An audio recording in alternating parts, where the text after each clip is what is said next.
جناب علی خوش آمدید کہتے ہیں آپ کو. علماء کرام ہمارے ساتھ ہیں, جناب مولانا کمیل میدوی صاحب, مفتی عامر صاحب, مفتی سہیل صاحب, علامہ شجاع الدین شیخ صاحب, اور واٹس ایپ نمبر آپ کی اسکرین پر آئے گا, آپ اس پر بھی اپنے سوالات بھیج سکتے ہیں. آڈیو نوٹس کی صورت میں جتنا شارٹ ہو, پریسائز ہو, اور آواز جتنی کلیئرٹی کے ساتھ ہو اتنا بہتر ہے. اور باقی پھر ہم گفتگو انشاءاللہ سحر کے دسترخوان پہ بھی کریں گے. شجاع الدین شیخ صاحب, ابھی بخیل ہونا اور سخی ہونا اس عنوان سے تھوڑی سی گفتگو ہوئی, تو فرینکلی میرے لیے بڑا یہ مطلب حیران کن بات تھی کہ وہ اس حد تک یعنی کہ تائید ہے سخی ہونے کی اور تنقید ہے بخیل ہونے پر. تھوڑا سا اس کو ذرا کوئی ریئل لائف ایگزامپل دے کے سمجھا دیں کہ کنجوس ہونا یعنی کیا ہوا شریعت کے اس میں, اور سخی ہونا یعنی کیا, تھوڑا سمجھا دیں ذرا یہ. بسم اللہ الرحمن الرحیم. اللہم صلی وسلم علی نبینا محمد. ماہ رمضان ہے اور نبی اکرم علیہ السلام کا یہ معمول مستقل بیان یقیناً ہوا ہے کہ جب ماہ رمضان ہوتا تو اللہ کے رسول علیہ السلام جبریل امین علیہ السلام کے ساتھ قرآن حکیم کا دور فرماتے. معروف بات ہے. صحیح. اور جب آپ یہ عمل فرماتے تو آپ علیہ السلام کی جو سخاوت والی کیفیت تھی وہ تو پورے سال تھی. زکوٰۃ کبھی دی نہیں سے کہ ابھی اتنا مال کبھی جمع نہ ہوا, لیکن ماہ رمضان میں جب قرآن کا دور ہوتا تو آپ کی سخاوت والی کیفیت میں تیز رفتار آندھی کی سی تیزی آ جایا کرتی تھی.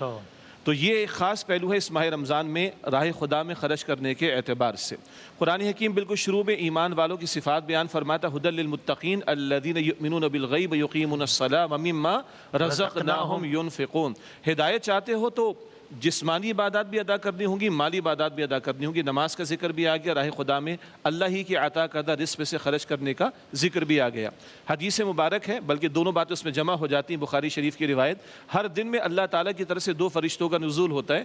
ایک کہتا ہے اللہ جو عطا کر رہا ہے, جو دے رہا ہے, خرچ کر رہا ہے, اس کو مزید عطا فرما. اور دوسرا کہتا ہے اللہ جو روک رہا ہے اس کا تباہ کر دے. اور اللہ تعالیٰ کی ذات وسیم بھائی بڑی غیور ہے, اللہ رکھتا نہیں ہے, آخرت میں تو ہے ہی ہے, اللہ دنیا میں بھی عطا فرماتا ہے. آپ ان لوگوں سے پوچھیں کہ جو باقاعدہ زکوٰۃ ادا کرتے ہیں, راہ خدا میں صدقات پیش کرتے ہیں, کبھی ان کے مالوں میں کمی کا معاملہ نہیں ہوتا. لیکن جو بچا کر رکھنا چاہتے ہیں, کہیں دائیں سے کہیں بائیں سے کہیں آگے سے کہیں پیچھے سے, ایسے معاملات میں اللہ تعالیٰ ان کو مبتلا کرتے ہیں کہ ان کا مال ضائع ہوتا چلا جاتا ہے. اور آخری بات, کیونکہ بہت ساری بات ہو سکتی ہے, اللہ فرماتا ہے جو ہم نے عطا فرمایا اس میں سے خرچ کرو. یہ بندے کا تو ہے ہی نہیں, تو اسی کی طرف لوٹا دو. جس نے عطا فرمایا تو بڑھا چڑھا کر عطا فرمائے گا, اور جو بچا کر رکھ رہا ہے, جو روک رہا ہے, تو فرشتہ بھی کہہ رہا ہے اللہ تعالیٰ اس کے مال کو تباہ و برباد کر دے. یعنی میں ضمن ایک بات بتا دیں, مثال کے طور پر کوئی آدمی ہے ویل آف ہے, افورڈ کر سکتا ہے, لیکن مثال کے طور پر اپنی فیملی پہ خرچ نہیں کرتا. یعنی کہ اگر افورڈ کر سکتا ہے تو مہینے میں ایک بار آپ کہیں آؤٹنگ کر لیں, کہیں کھانا, کوئی حلال تفریح, یعنی یہ بھی کیا بخیل کی کیٹیگری میں آئے گا یا یہ ایک الگ معاملہ, الگ ٹاپک ہے؟ قرآن حکیم ہے وَأَمَّا بِنِعْمَةِ رَبِّكَ فَحَدِّثْ, جو اللہ تعالیٰ نے نعمت عطا فرمائی بندہ اس کا اظہار بھی کرے. اور جب آپ نے فیملی کی بات کی, بڑی دلچسپ بات ہے, ہم نے رشتہ داروں پر بھی پہلے کلام کیا. فیملی کا معاملہ کیا, بہترین صدقہ کیا ہے؟ بہترین صدقہ وہ ہے جو بندہ اپنے گھر والوں پر خرچ کرتا ہے. اچھا گھر والے تو ہیں جو آپ کی میری کفالت کے اندر ہیں, تو ایک اس کفالت کا فریضہ تو انجام دینا ہی دینا ہے, مگر جو گھر والوں پر خرچ کیا جا رہا ہے وہ سب سے بہتر صدقہ قرار دیا گیا ہے. اور جب آپ نے خود فرمایا کہ بندہ ویل آف ہے, اللہ تعالیٰ نے اس کو عطا فرمایا, تو بھائی اللہ کی نعمت کا اظہار بھی کرو. اظہار سے مراد کو تکبر دکھاوا وہ نہیں ہے, بلکہ اللہ نے نعمت دی اس کو خرچ کرو. ایسا نہ ہو کہ کل تمہیں لوگ محتاج سمجھ کے تمہارے ہاتھ میں 4 پیسے رکھنا شروع کر دیں, یہ بھی نعمت کی ناشکری والا پہلو ہو جائے. بالکل ٹھیک, بالکل ٹھیک. یاد آ رہی ہے اگر آپ کی اجازت ہے, ایک حدیث بالکل اسی موضوع پہ یاد آ رہی ہے, سخی اور بخیل ہونے پر. تو حدیث میں آیا کہ سخی 3 چیزوں سے قریب ہے اور بخیل 3 چیزوں سے دور ہے. اچھا, سخی قریب من اللہ, قریب من الناس, قریب من الجنہ. اللہ سے قریب, بندوں سے قریب, جنت سے قریب. جو بخیل ہے بعید من اللہ, بعید من الناس, بعید من الجنہ. اللہ سے دور, لوگوں سے دور, جنت سے بھی دور. تو سخی کو خود بخود اللہ تعالیٰ اپنے آپ سے تو قریب کرتا ہی ہے, لوگوں سے بھی قریب کر دیتا ہے, جنت سے بھی قریب کر دیتا ہے. بخیل کو اللہ تعالیٰ اپنے آپ سے بھی دور کرتا ہے, لوگوں سے بھی دور ہو جاتا ہے, جنت سے بھی دور ہو جاتا ہے. آپ نے کہا کہ شاخ ہے جو جنت تک لے آتی ہے اور جہنم تک. اور اس میں پھر ایک بنی ہاشم کا ایک طریقہ ہم نے تاریخ میں پڑھا ہے. ایک شخص آیا تھا, مقروض تھا, تو امام حسن علیہ السلام کے پاس آیا تھا, کہا کہ مجھے آپ میرا قرض ادا فرما دیجئے, کچھ مجھے عطا فرمائیے. تو انہوں نے 500 درہم اسے عطا کیے. تو اس نے دیکھا کہ کہیں دور گلی میں امام حسین علیہ السلام بھی نظر آئے, تو ان کے پاس گیا تو کہا کہ میں کچھ مقروض ہوں, مجھے عطا فرمائیے. تو انہوں نے 490 درہم عطا فرمائے. اور پھر عبداللہ ابن جعفر طیار ان کے قریب تھے, جو تائزاد بھائی تھے, بی بی زینب صلی اللہ علیہ کے شوہر ہیں, انہوں نے 480 درہم عطا فرمائے. اور انہوں نے کہا کہ اس سخاوت میں بھی ہم حفظ مراتب کا خیال رکھتے ہیں. جو حسن مجتبیٰ نے دیا امام حسین علیہ السلام بھی اتنا ہی دے سکتے تھے، کہا نہیں لیکن میں ان سے کم دوں گا تاکہ حفظ مراتب کے طور پر ان کی جو شان ہے وہ باقی رہے، اس کے بعد میں تمہیں دوں گا۔ اور پھر عبداللہ ابن جعفر طیار نے کہا کہ حسنین کریمین نے جو دے دیا ہے اس کے بعد میں دوں گا۔ تو سخاوت کے بھی آداب ہیں، اس میں کہیں ایسا نہ ہو خود نمائی ہو جائے، میں اس سے بڑھ جاؤں، میں اس سے آگے بڑھ جاؤں، میرا نام اس سے زیادہ آگے بڑھ جائے، نہیں، اس میں بھی طریقہ کار جو شریعت نے بیان کیا ہے اس کا خیال رکھیے، یعنی سخاوت میں بھی اس انصاف کو پورا کیجئے جو اللہ سبحانہ و تعالیٰ نے اس کے تقاضے بیان کیے ماشاءاللہ سے، تو انشاءاللہ آپ اللہ سے بھی قریب ہوں گے، جنت سے بھی قریب ہوں گے اور لوگوں سے بھی قریب ہوں گے۔ جناب مفتی عامر صاحب یہ ذرا سوال سنیے گا، ایک ذرا بتائیے گا جی، سنائیے۔ میرا سوال یہ ہے کہ میری ماما کینسر کی پیشنٹ ہیں، تو ڈیورنگ کیمو تھراپی وہ کیا کیا پڑھ سکتی ہیں اور ہم ان کے لیے کیا پڑھ سکتے ہیں ان کی صحت یابی کے لیے؟ نہیں، بڑی ایک آبدیدہ اور بڑی دکھی خاتون لگ رہی ہے، تو ہم نے کہا یہ سوال کہ مفتی صاحب کیمو تھراپی سے۔ بسم اللہ الرحمن الرحیم۔ اللہ تبارک و تعالی ان کی والدہ کو صحت و شفا عطا فرمائے، الہ آمین، الہ آمین انشاءاللہ۔ خاص طور پہ قرآن اور رمضان کے مہینے کی برکت سے ان کی والدہ کو بہت جلد شفا عطا فرمائے۔ الہ آمین۔ جو پڑھنے کے حوالے سے سوال کیا ہے تو دیکھیں قرآن پاک اللہ تبارک و تعالیٰ نے ہمیں بہت بڑی نعمت عطا کی ہے، اس کے جہاں اور دیگر فوائد ہیں اور بنیادی مقصد کہ اس سے ہدایت حاصل کریں، وہیں پر یہ ہمیں ایک پیکج کے طور پہ ساتھ میں ایڈوانٹیج ملا ہے کہ اس قرآن کو جب ہم پڑھتے ہیں تو اس سے شفا بھی ملتی ہے۔ صحیح۔ نبی کریم صلی اللہ علیہ وسلم نے فرمایا کہ الفاتحۃ الکتاب شفاء لکل دائن، کہ سورہ فاتحہ ہر مرض کی دوا ہے، یعنی موت کے علاوہ ہر مرض کی دوا سورہ فاتحہ میں ہے۔ ویسے تو اگر میں اپنے الفاظ میں کہوں تو ہم زیادہ لفٹ نہیں کراتے، یعنی کوئی کہتے سورہ فاتحہ تو کہتے کوئی وظیفہ تو بتائیں، یہ تو ہو گیا اور تو بتائیں، ہے نا؟ سورہ فاتحہ زیادہ تر مرحومین کے لیے پڑھتے ہیں، آپ کہیں کہ کسی مریض کے لیے سورہ فاتحہ وغیرہ بھی زندہ ہے۔ ہاں کیا بات کر رہے ہیں یہاں؟ جی ہاں، بالکل صحیح بات کہہ رہے ہیں کہ عام طور پہ الفاتحہ کہہ کر مرحومین کے لیے پڑھ دی جاتی ہے، حالانکہ جب سورہ فاتحہ کو نازل کیا گیا تھا تو اللہ تبارک و تعالیٰ نے ہر سورت جو اتری نا اس کا ایک پروٹوکول ہوتا تھا، کئی فرشتے اس کو لے کر آتے تھے۔ نبی کریم علیہ السلام نے سورہ فاتحہ کے بارے میں فرمایا کہ یہ اللہ تبارک و تعالیٰ کے عرش کے نیچے جو خزانہ ہے، ہاں، اس خزانے میں سے سورہ فاتحہ نکال کے اللہ نے عطا کی ہے۔ یعنی ہم اللہ سے کہتے ہیں کہ ہمیں خزانہ دے، اس نے خزانہ ہمیں دے دیا ہے، وہ دے چکا ہے۔ اللہ اللہ، عرش کے نیچے جو اللہ کا خزانہ ہے اس میں سے حضور نے فرمایا کہ یہ سورہ فاتحہ اللہ تعالیٰ نے ہمیں عطا فرمائی ہے۔ کمال۔ ویسے قرآن کے بارے میں یہ ہے کہ فَقْرَؤْا مَا تَيَسَّرَ مِنَ الْقُرْآنِ، کہ آپ جہاں سے پڑھو گے انشاءاللہ شفا ہے، کیونکہ خود قرآن کہتا ہے کہ وَنُنَزِّلُ من القرآن ما ہوا شفاء و رحمت للمؤمنین، کہ یہ جو قرآن ہم نے اتارا ہے، یہ جو وہ قرآن ہے، وہ کتاب ہے کہ جس میں شفا ہے اور مومنین کے لیے رحمت ہے۔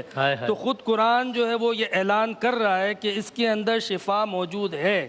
تو ہمیں کبھی بھی کوئی مسئلہ درپیش آئے اور ہم چاہتے ہیں کہ اس مسئلے کا ہم روحانی علاج اور حل تلاش کریں، اس روحانی علاج اور اس روحانی حل کے لیے سب سے بہتر وظیفہ قرآن ہے کہ آپ کہیں سے بھی پڑھیں۔ قرآن سے زیادہ پاورفل، مضبوط اور سب سے زیادہ مؤثر وظیفہ کوئی نہیں ہو سکتا۔ زبردست، بالکل صحیح۔ ہم کہتے ہیں جی وہ کیا بتایا، تو کہتے ہیں کوئی خاص نہیں بتایا، وہ تو کہہ رہے تھے 3 دفعہ سورہ فاتحہ پڑھ لو بس۔ ہاں، یہی ہے۔ اگر یہ بہن کا تو خیر معاملہ انہوں نے کلیئر پوچھا پڑھنے کا، لوگوں کا یہ ہوتا ہے کہ کوئی ایسی کتاب کھول کے اس میں سے جو ہے وہ بکرے یا الو کاٹنے کا بولیں، رات کو کوئی عمل کرنے تو کا لگتا ہے کہ بولیں، ذرا تو مولانا لگتا صاحب کو پتہ ہے کچھ، ورنہ ہوتا ہے تو بتائیں سورہ فاتحہ بول دیا بس۔ اللہ نے ہمیں جو دیا ہے ہمیں وہی آگے بھیجنا چاہیے۔ کیا کہنا ہے، سبحان اللہ۔ مفتی صاحب سوال ذرا سنیے گا جی، چلائیے۔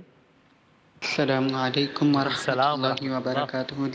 وسیم بھائی، میرا یہ سوال ہے کہ میری امی کو نا ان کے ابو کی طرف سے زمین ملی ہے، تو اس میں میرے جو ماموں ہیں وہ پار گئے، وہ کہتے ہیں جی نہیں لینی ہے، پھر میری مرضی سے مجھ سے پہلے آ کے اجازت لو پھر زمین لینی ہے، تو کہ یہ ٹھیک ہے پہلے جا کے ان سے اجازت لینی چاہیے، یعنی کیونکہ زمین ان کے ابو خود پٹوار تھے، خود وہ سب دے کے گئے ہیں، تو پھر بھی اگر ان سے اجازت لینی ہے یعنی یہ بات، اور دوسرا زمین لی ہے، تو کیا یہ ہم بیچ سکتے ہیں، ہمارا حق ہے یہ الگ؟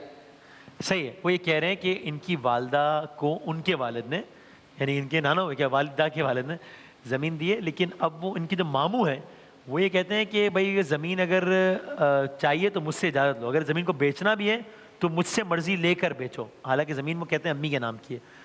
تو کیا ہم پر ماموں کی بات ماننا فرض ہے یا ہمیں زمین کا خود فیصلہ کر سکتے ہیں؟ بسم اللہ الرحمن الرحیم اللہم صلی علی سیدنا و مولانا محمد وعلی آلہ و اصحابہ و بارک وسلم.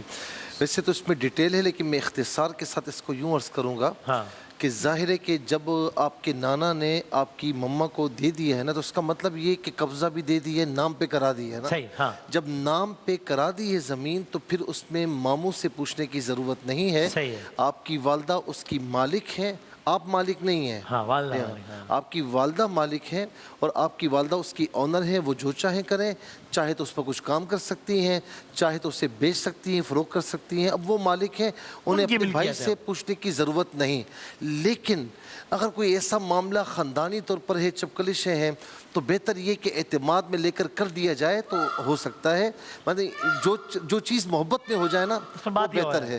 اچھا, سورہ فاتحہ کے بارے میں جو مفتی صاحب نے بڑی پیاری بات فرمائی, سورہ فاتحہ اور سورہ بقرہ کی آخری 2 آیات جو ہیں یہ اللہ تعالیٰ نے اپنے نبی کی امت کے سوا کسی کو عطا نہیں فرمایا. شہزاد بھائی جاتے جاتے پھر ہم بس کنٹینیو کریں گے دسترخوان پہ.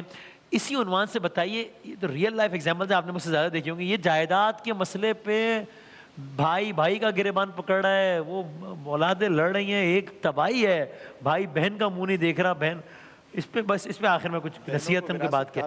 وہ بھی نہیں آپ میں سوال میں اضافہ کر رہا ہوں کہ آپ ہی بیان فرمائیے کہ جو بہنوں کو وراثت میں حق نہیں دیتے, یہ بہت سارے اس میں بیان فرمائیے کہ بیٹیوں کو حق نہیں ملتا. جزاکم اللہ خیرن. پہلی بات تو یہ کہ قرآن حکیم میں سورۃ النساء آیت نمبر 11-12 اللہ تعالیٰ نے وراثت کے حوالے سے حصے خود مقرر فرمائے. صحیح. نمازوں کی رکعتوں کی تعداد قرآن میں نہیں ہے, آپ اندازہ کریں, لیکن حصے جو وراثت کے اللہ تعالیٰ نے متعین فرمائے, ماں باپ کا کیا ہوگا, اولاد کا کیا ہوگا, شوہر کا کیا ہوگا, بیوی کیا ہوگا, نمبر 1. اور پھر اللہ تعالیٰ فرماتے ہیں جو اللہ کے ان حدود کی پاسداری, حدود صرف سزاؤں کو نہیں کہا گیا, احکام کو بھی کہا گیا, جو ان حدود کی پاسداری کرے ان کے لیے جنت ہے, جو ان حدود کی خلاف ورزی کرے ان کے لیے جہنم ہے. تو یہ وراثت کے احکامات اللہ تعالیٰ نے متعین فرمائے, نمبر 1. نمبر 2, یہ حقوق العباد کا معاملہ ہے, اور کچھ دنوں پہلے وہ حدیث مبارک آ چکی ہے کہ سب سے بڑا مفلس کون ہوگا اس امت کا, نماز, زکوٰۃ, روزہ, حج, عمرہ, قربانی, عبادات لے کر آ رہے مگر مال ہڑپ کیا, کسی کی چوری کی, کسی کو مارا, اینڈ سو آن, اور سارا معاملہ وہاں پہ کل اعمال کی بنیاد پر طے ہونا. یہ بات ہم حدیث کے طور پر پہلے پیش کر چکے ہیں. بہت اچھی آپ نے توجہ دلائی احمد صاحب نے. بہنوں کا حصہ مارا جا رہا ہے, بیٹیوں کا حصہ مارا جا رہا ہے. اگر بھائی کا انتقال ہو گیا تو بیوہ جو بھاوج ہے اس کا حصہ مارا جا رہا ہے, بھتیجوں کا حصہ مارا جا رہا ہے. یہ جو کیا جا رہا ہے یہ مال کا ہڑپ کیا جانا حرام ہے. یہ مال کا ہڑپ کیا جانا یہ کل بندے کو سب سے بڑا مفلس بنائے گا. یہ مال کا ہڑپ کیا جانا حرام ہے نا. تو حدیث میں آتا ہے کہ حرام سے پلا ہوا جسم وہ جہنم کا مستحق ہے, وہ جنت میں داخل نہ ہوگا. اور اس حرام کو ہڑپ کرنے کے بعد بعض لوگوں کا خیال ہے میں جا کے عمرہ ادا کر لوں گا, جی یہ بھی بخشوا لوں گا. ہاں, یہ خام خیالی ہے ہماری. یہ حقوق العباد کی کوتاہی کا معاملہ بڑا حساس ہے. جب تک متعلقہ بندے سے معافی نہ مانگی جائے, اور یہ بات بھی ہماری گفتگو میں آ چکی, جو مالی حق ہے وہ لوٹانا پڑے گا. اس سے کمتر پر اللہ تعالیٰ معاف نہیں فرماتا. یہ بہت حساس معاملہ ہے. اگر کوئی کوتاہی خدا نہ خواستہ تو اللہ کی طرف رجوع کرے اور متعلقہ بندوں سے معافی مانگ کر ان کا جو معین حصہ ہے ان کے حوالے کرنا چاہیے. یہ بہت بڑی کوتاہی ہے. علامہ صاحب نے صحیح توجہ دلائی. بہنوں کے حوالے سے, بیٹیوں کے حوالے سے اللہ کا خوف کرنا چاہیے اور صحیح طور پر شریعت کے مطابق ان معاملات کو طے کرنا چاہیے. جزاک اللہ, بہت نوازش. اگر اس میں کوئی تشنگی رہ گئی تو انشاءاللہ آگے دسترخوان میں اس پہ بات کریں گے. ابھی ہم ایک وقفہ لیتے ہیں انشاءاللہ, پھر آگے ہمارا کوئز کا سیگمنٹ انشاءاللہ بریک کے بعد.